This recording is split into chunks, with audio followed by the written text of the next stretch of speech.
चलिए मंगलाचरण करते हैं।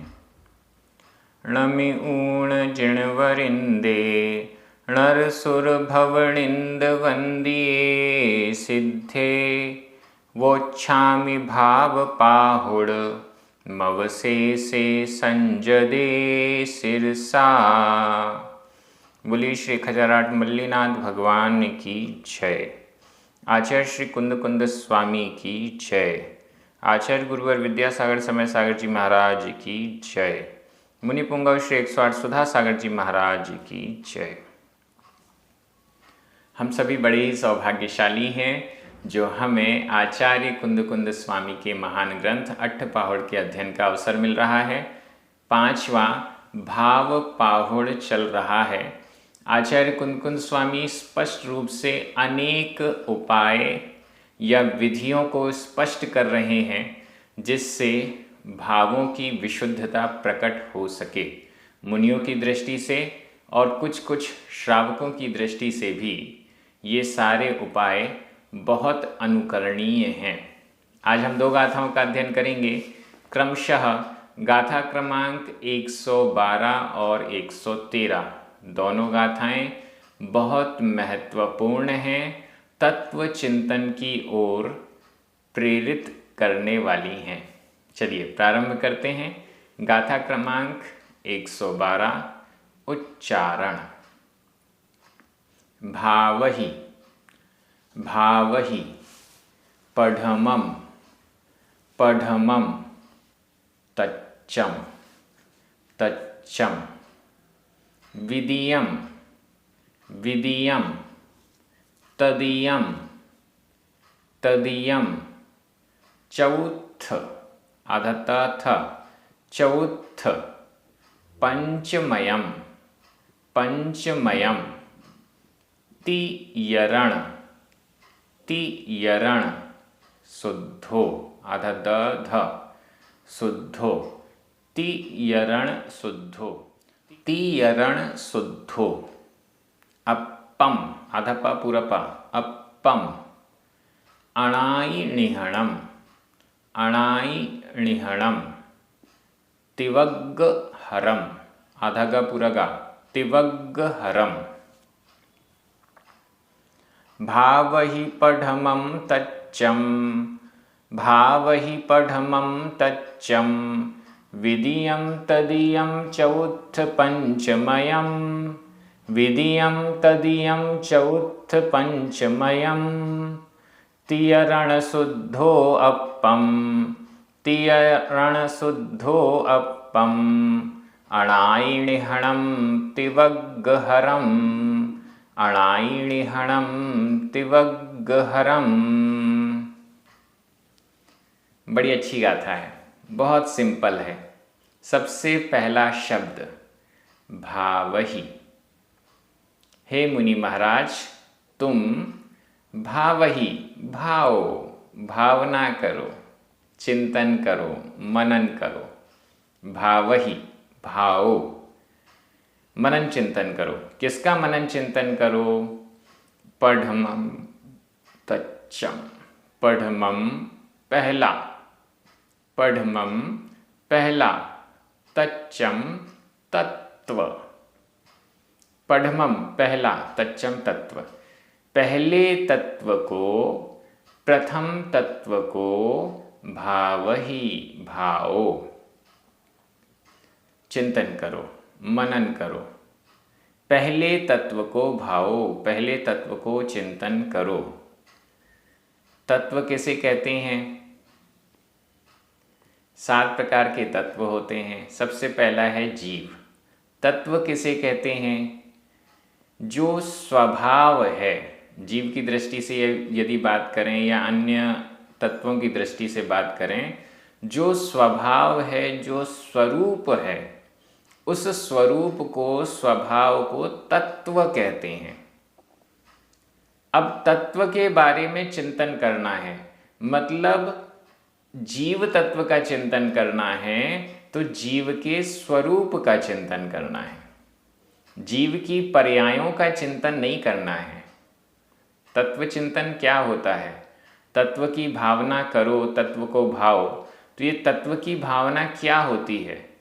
उस तत्व के स्वरूप का चिंतन मनन करना है।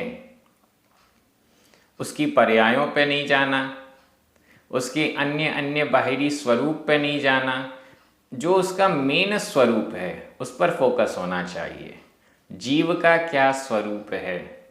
जीव रूप, रस, गंध, वर्ण, स्पर्श इत्यादि से रहित होता है,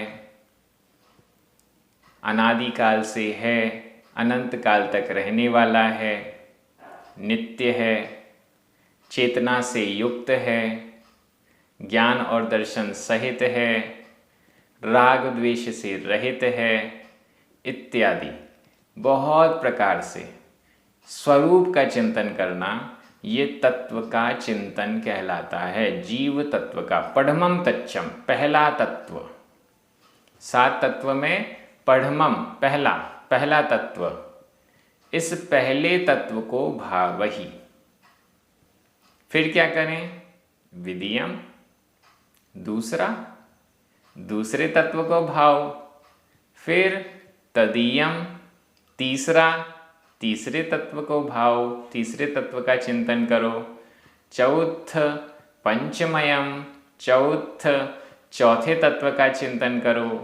पंचमयम, 5वें तत्व का चिंतन करो। 6वें तत्व का चिंतन करो। 7वें तत्व का चिंतन करो। 7 तत्व का चिंतन करो, 7 तत्व को भाओ। 7 तत्व के स्वरूप के बारे में चिंतन करो। जीव, अजीव, आश्रव, बंध, संवर, निर्जरा, मोक्ष, ये 7 तत्व हैं। इन तत्वों को सीधे सीधे आचार्य कुनकुन स्वामी कह रहे हैं पढ़मम, पहला तत्व। फिर विदियम, दूसरा, तीसरा, क्रम भी कह दिया। पहले तत्व का चिंतन करो, तो केवल पहले तत्व का चिंतन करने से काम बन जाएगा? नहीं, विदियम, दूसरे तत्व का भी चिंतन करना पड़ेगा। जीव के बारे में अकेले चिंतन करने से काम चलेगा? नहीं, अजीव के बारे में भी चिंतन करना पड़ेगा। जीव और अजीव, जीव का स्वरूप क्या है और जीव से भिन्न अजीव का स्वरूप क्या है? शरीर का स्वरूप क्या है? बाह्य जो दिखाई दे रहे द्रव्य हैं उनका स्वरूप क्या है? जीव और अजीव, ये 2 तत्व हो गए। और फिर इनसे मिलने पर जो अवस्थाएं बनती हैं, आश्रव, बंध, संवर, निर्जरा, मोक्ष, इनका भी चिंतन करो, इनके स्वरूप का चिंतन करो, इनको भाओ। आश्रव, कर्मों का आना आश्रव है। किन किन कारणों से कर्म आते हैं, कैसे आते हैं इत्यादि चिंतन करना। बंध, कर्मों का आत्मा के साथ बंध जाना, एक मेक हो जाना, यह बंध है। यह बंध कैसा होता है, किस कारण से होता है, क्या प्रक्रिया है, इससे कैसे आत्मा कैसे प्रभावित होती है इत्यादि। संवर, आश्रव का रुकना संवर है। किन किन कारणों से आश्रव रुकता है उस पर चिंतन करना, उस पर मनन करना। निर्जरा, कर्मों का झड़ना, कर्म अपना फल देते हैं और झड़ जाते हैं। कर्मों का झड़ना निर्जरा है। किन उपायों से कर्म झड़ते हैं? निर्जरा 2 प्रकार की है। एक ऐसी निर्जरा जो कर्म आए, अपने समय पर फल दिया, चले गए। दूसरी निर्जरा ऐसी है जो कर्म का फल देने का समय तो बहुत बाद में है, लेकिन पहले ही उसे परिपक्व करके नष्ट कर दिया गया तपस्या आदि के द्वारा। तो कौन सी निर्जरा मोक्ष ले जाएगी, कौन सी निर्जरा बनी भी रहे तो संसार में ही भटकते रहेंगे इत्यादि चिंतन करना। और फिर मोक्ष, मोक्ष का चिंतन, मोक्ष में कैसी अवस्था होती है, कर्मों से रहित अवस्था कैसी होती है, मोक्ष मार्ग क्या है, कैसे मोक्ष तक पहुंचा जाता है इत्यादि। ये सब 7 तत्व का चिंतन आवश्यक है।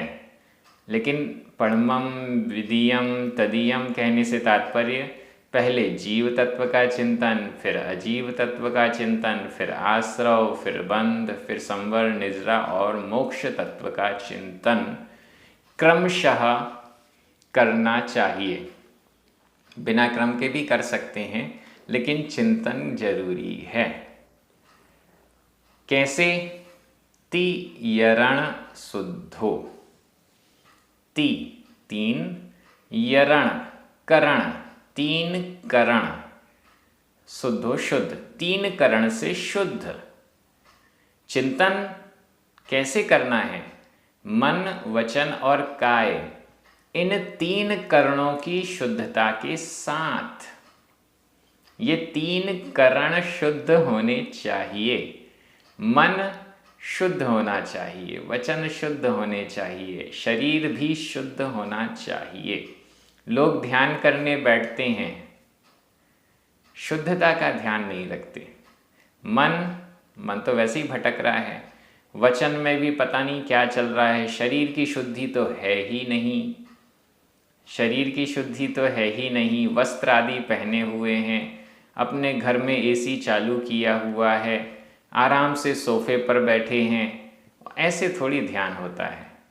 तीन करण की शुद्धता चाहिए। ये जितनी भी अशुद्धताएं हैं, बाधाएं हैं, इनको भी दूर करना जरूरी है।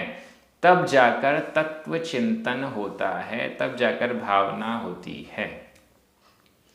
अगर आराम से सब कुछ करते करते, घर गृहस्थी में रहते हुए ये सारे कार्य हो जाते, तो फिर मुनि महाराज घर को छोड़कर, परिग्रह को छोड़कर, सब कुछ बाह्य चीज़ों को राग द्वेष दूर करके क्यों आत्मा में लीन होते?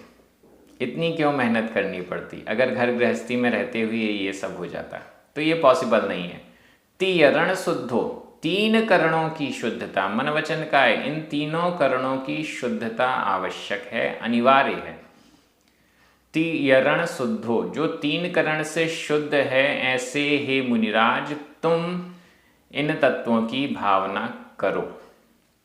अप्पम, अप्पम के दो अर्थ लगाए जा सकते हैं। आत्मा, आत्मा को भी अप्पा कहते हैं, और दूसरा अल्प, अल्प मात्रा में। ये जो तत्व चिंतन है, ये आत्मा का भी तत्व चिंतन कहलाएगा, क्योंकि जब पढ़मम पहला जीव तत्व का चिंतन कर रहे हैं तो वह आत्म तत्व का ही चिंतन है। और यूं कहें कि ये जो सातों तत्व हैं, ये भी आत्म तत्व का ही चिंतन है। कैसे? जीव तत्व का चिंतन तो आत्मा का है ही, अजीव तत्व का चिंतन, आत्मा ऐसी नहीं होती है, जीव ऐसा नहीं होता है, ये भी आत्म तत्व का ही एक प्रकार से चिंतन है। आश्रव, बंध, संवर, निद्रा और मोक्ष, ये भी जीव तत्व की ही अलग अलग अवस्थाएं हैं, आत्मा से ही रिलेटेड हैं, संबंधित हैं। इस अपेक्षा से आश्रव का चिंतन करना भी आत्मा का चिंतन करना है, बंध का चिंतन करना भी आत्मा का चिंतन करना है, ऐसा हम कह सकते हैं। इस दृष्टि से सातों तत्वों का चिंतन करना आत्मा का चिंतन करना है, ऐसा यहाँ पर लक्षित हो रहा है। और अगर इसका अर्थ हम अल्प लगाते हैं, थोड़ा लगाते हैं, तो आचार्य कुंदकुंद स्वामी कह रहे हैं थोड़ा सा तत्व चिंतन भी किया करो, ऐसा कह रहे हैं। अणाई निहणम, ये जो तत्व है अणाई, अनादिकाल से है, और निहण, निधन, अनादि निधन है, आदि और निधन से रहित है, अनादिकाल से है और अनंत काल तक रहने वाला तत्व है। इस तत्व को भावो। जो अणाई निहण, आदि और निधन, अंत, आदि और अंत से रहित ऐसे तत्व का चिंतन करो। तिवग्गहरम, और कैसा है यह तत्व का चिंतन? तिवग्ग, ति तीन, वर्ग, त्रिवर्ग को हरने वाला है, त्रिवर्ग को हरने वाला है। त्रिवर्ग कौन से? तीन वर्ग कौन से हैं? धर्म, अर्थ, काम, ये त्रिवर्ग कहलाता है। और चौथा है मोक्ष। तीन वर्ग का हरण करके चौथे वर्ग अर्थात मोक्ष को पहुंचाने वाला है। तत्व चिंतन धर्म, अर्थ और काम इन 3 वर्गों को हरण करके चौथे मोक्ष वर्ग तक ले जाने वाला है यह तत्व चिंतन। ये तत्व, इन तत्वों को भावहि भावो हे मुनिराज तुम। मुनिराज इन तत्वों का चिंतन करते हैं। हम सभी भी अपने ज्ञान के अनुसार, अपनी योग्यता के अनुसार तत्वों का चिंतन कर सकते हैं। व्याकरण की दृष्टि से भावहि विधि एवं आज्ञा काल मध्यम पुरुष एक वचन का क्रिया रूप है। पढ़मं तच्चम विधियम तदीयम चौथ पंचमयम अप्पम तिवग्गहरम अणाइणिहणम, ये सभी शब्द द्वितीया विभक्ति के एक वचन हैं। तीयरण शुद्धो प्रथमा विभक्ति का एक वचन। केवल 3 ही विभक्तियाँ यहाँ पर आईं और उसमें ही सब कंप्लीट हो गया। मैं एक बार हिंदी अर्थ कर रहा हूँ, आपकी नज़र प्राकृत शब्दों पर जानी चाहिए। 3 करणों से शुद्ध तुम हे मुनिराज, तुम अल्प मात्रा में ही सही त्रिवर्ग को हरण करने वाले अनादि निधन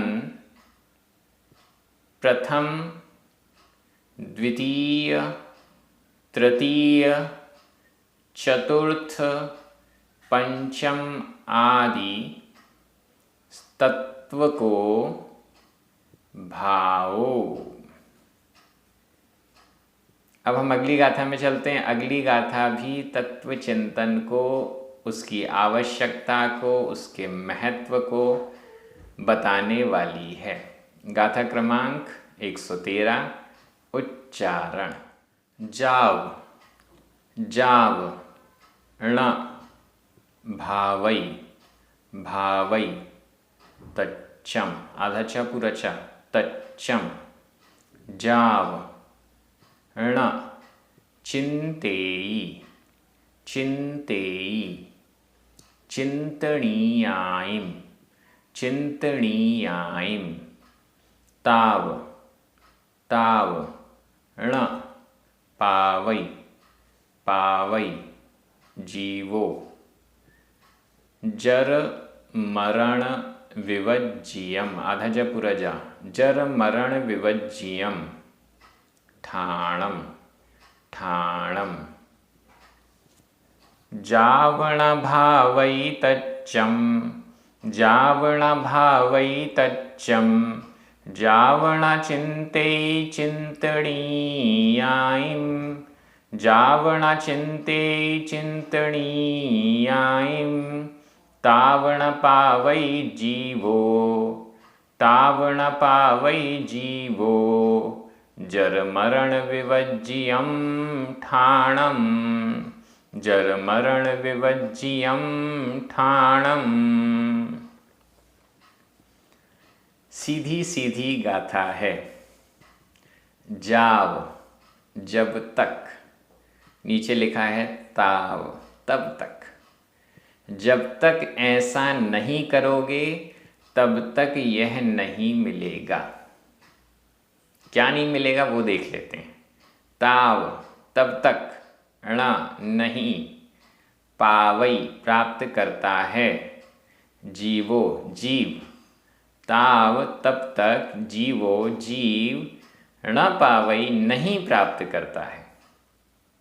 किसको नहीं प्राप्त करता है? जर मरण विवज्जियम ठाणम ठाणम, ठाण को, स्थान को प्राप्त नहीं करता। कैसे स्थान को प्राप्त नहीं करता?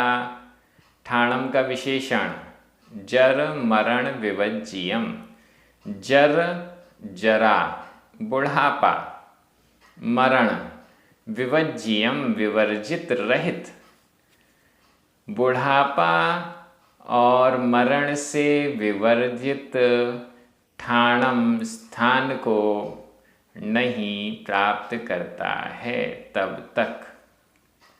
जीव, यह जीव तब तक जर और मरण से रहित ठाणम स्थान को न पावई, नहीं प्राप्त करता है। ऐसा कौन सा स्थान है जहाँ पर बुढ़ापा नहीं आता, जहाँ पर मरण नहीं होता? मरण और बुढ़ापे से रहित एकमात्र स्थान है, एकमात्र अवस्था है मोक्ष अवस्था, सिद्ध स्थान, सिद्ध अवस्था। संसार से जब छूट जाते हैं, कर्मों को नष्ट कर देते हैं, तब यह अवस्था प्रकट होती है। जरा और मरण से विवर्ज्य, विवर्जित ठाणम स्थान यह होता है, अर्थात मोक्ष। तब तक जीव मोक्ष को प्राप्त नहीं करता है। तब तक जीव मोक्ष स्थान को, जर और मरण से रहित मोक्ष स्थान को प्राप्त नहीं करता है। कब तक नहीं करता? अब ऊपर चलिए।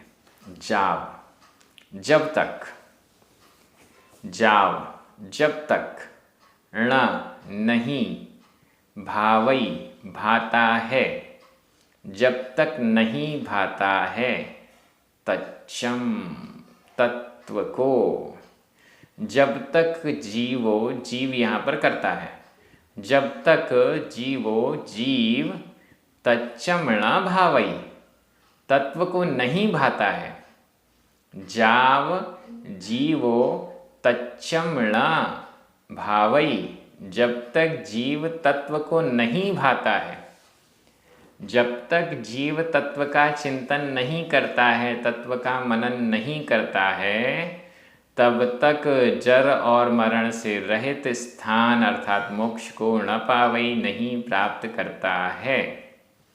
जाव जब तक, ताव तब तक, जब तक तच्चम न भावई, जब तक जीव तत्व को नहीं भाता है, और जाव जब तक ण चिंतेई, ण नहीं चिंतेई चिंतन करता है।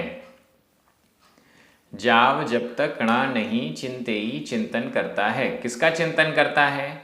चिंतनीयायम, चिंतनीयों का, चिंतनीय, चिंतनीयों का।